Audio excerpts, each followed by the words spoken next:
no caso de uma violação da cadeia de custódia da prova, ela é nula, é imprestável ao processo? Qual que é o pensamento de vocês? Olha, toda norma legal que estabelece uma necessidade de comportamento X do poder público, a violação dela, em princípio, há de resultar em irregularidade.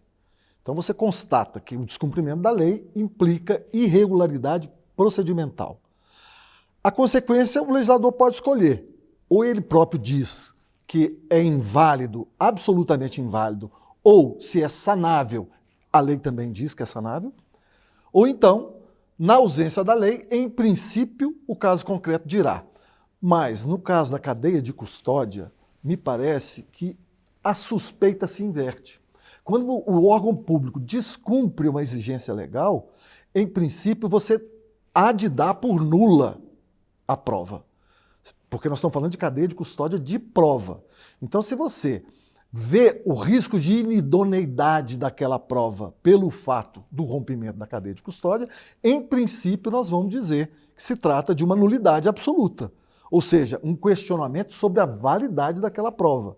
Agora, eu não descarto, de maneira nenhuma, a possibilidade de que uma irregularidade nessa cadeia de prova, eventualmente, esteja submetido ao risco de ponderação. Ou seja, não é que eu estou dizendo que se pode valorar positivamente... Ora vale, ora não vale. Não é isso que eu estou dizendo. O que eu estou dizendo é, eu ressalvo a possibilidade porque o mundo da vida é muito mais complexo que o mundo das leis.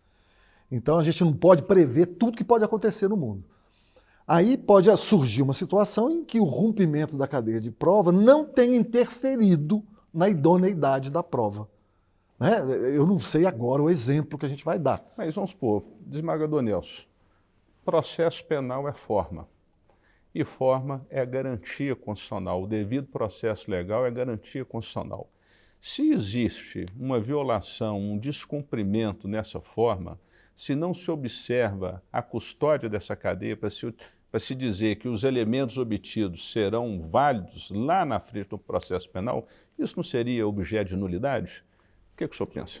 Olha, o Eugênio já colocou de forma aqui bem ampla essa questão da cadeia de custódia, ampla que eu digo até paradoxalmente com muita objetividade, né, o Eugênio?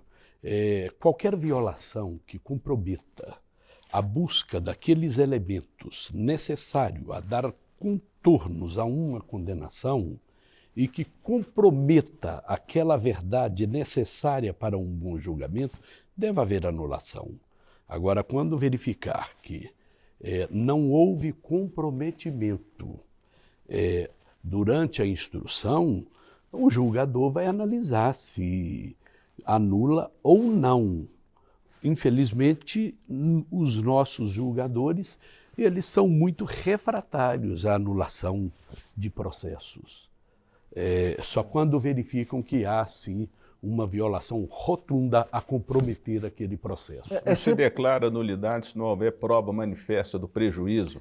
Tem que haver o prejuízo, a demonstração de que houve o prejuízo para o réu. O prejuízo, eu acho que o prejuízo... O prejuízo é a inobservância à forma processual, seria o próprio prejuízo. Né? Não, eu concordo que o só descumprimento implica irregularidade. Eu só não concordo que se atribua à irregularidade a sanção da nulidade absoluta, em todos os casos. É só isso.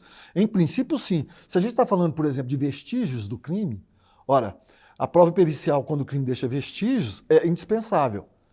Então, basta ver um caso como esse para ver que todos os casos em que houver rompimento da cadeia de custódia de vestígios, evidentemente que a nulidade se imporá de modo absoluto.